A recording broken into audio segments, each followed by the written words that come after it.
Arya Voss had learned early in her tenure aboard the Celestial Horizon that humans were considered soft, fragile. The galactic community saw them as oddities, bipedal mammals who lacked natural armor, venom, or enhanced sensory organs.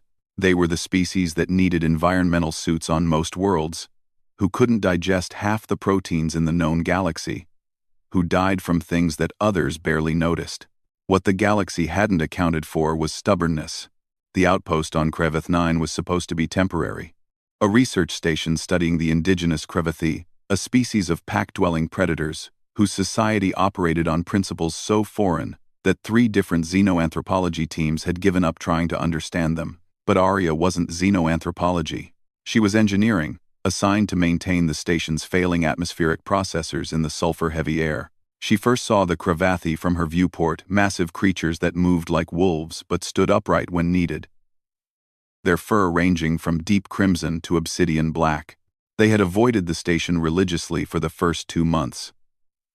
The research teams called it progress when the packs stopped actively destroying their sensor equipment. Then came the morning when everything changed. Arya was running diagnostics on the Eastern Filtration Unit when she heard it, a sound like stones scraping against metal. She turned to find a young Krevathi, barely half the size of an adult, dragging itself across the rocky terrain toward the station. Its right foreleg hung at an unnatural angle, and its breathing came in ragged gasps that even she could hear through the reinforced walls. "Control, we have a situation," she said into her comm. But the response was immediate static. Solar flare. Of course. The cub Arya found herself thinking of it that way despite its shoulder height matching her own collapsed 3 meters from the outer door. And then she saw them, the entire pack. Dozens of Krevathi, arranged in a perfect semicircle around the station's perimeter. They weren't advancing. They weren't retreating. They were watching.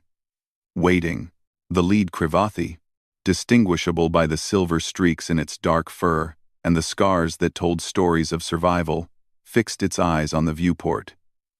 On Arya, the message was wordless but perfectly clear. "Your move. Soft thing."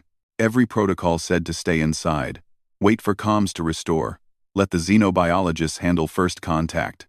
Arya looked at the cub at the way its breathing was becoming shallower, at the compound fracture visible even from this distance, at the trust in the pack's formation that their young one would be helped. She grabbed the medical kit from the supply room, overriding 3 separate safety locks to access the exterior hatch.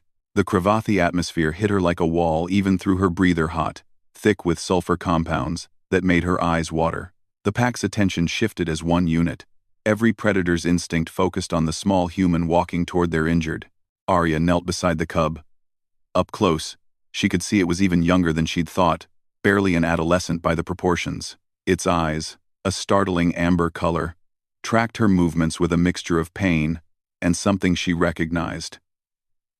"Hope. Hey there," she whispered, knowing it couldn't understand her words but hoping her tone conveyed something. "Let's see what we can do." The cub, she decided to call it Tovik. After a word she'd heard the Krevathi vocalizing whimpered as she examined the leg. The fracture was clean but severe. Without proper intervention, infection in this atmosphere would be fatal within days. The pack knew it. That's why they were here. Arya's hands moved with the precision that came from years of fixing broken things in impossible conditions. The medical kit wasn't designed for Krevathi physiology, but bone was bone, and tissue was tissue. She set the fracture with a makeshift splint fabricated from structural support material.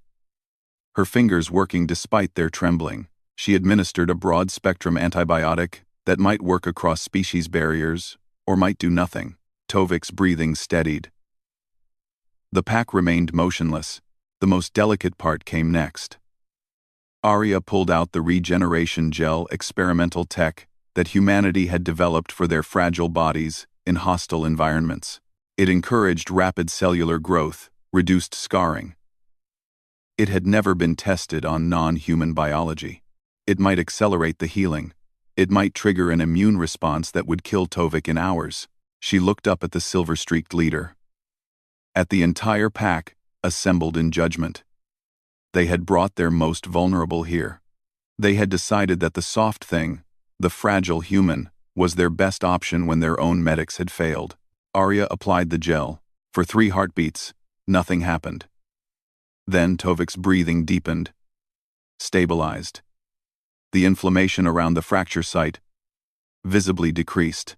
The cub's eyes, which had been glazing with shock, sharpened with returning awareness. The pack leader moved forward. Arya's instincts screamed at her to run, but she held her ground as the massive creature approached. It could kill her with a single strike.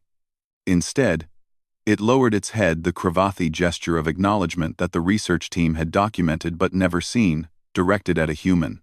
Then something unprecedented happened. The pack began to vocalize a low, harmonic sound that resonated in Arya's chest. One by one, other Cravathi emerged from the rocks. The injured, the sick, the elderly, they formed a line. Arya looked at her limited medical supplies, at the dozens of beings waiting for help, at the pack leader whose eyes held a question. Will you? She thought about protocols, about the non-interference directives, about the 50 ways this could go catastrophically wrong. She thought about Tovik, already trying to stand on the splinted leg with the resilience that came from being born in a harsh world. Then she thought about what it meant to be human, not the weakness, not the fragility, but the audacity, the sheer stubborn refusal to accept that something couldn't be fixed just because it was broken. Control, she said into her still dead calm. When you get this message, send more supplies. A lot more supplies. She gestured to the first adult Cravathi in line, a warrior with a festering wound across its flank. All right, she said. Next patient. The pack leader's vocalization changed tone, something that might have been approval, or gratitude, or the beginning of something that had no name yet in any language. Arya got to work. After all, humans might be soft, but they were also the species that looked at the impossible and said, "Watch me." By the time communications restored 6 hours later, Arya Voss had treated 17 Cravathi, using nothing but determination, improvisation, and the stubborn human belief that every broken thing deserved someone willing to try. The research teams would later document it as first contact. The Cravathi would remember it as the day they learned that strength comes in forms they'd never imagined.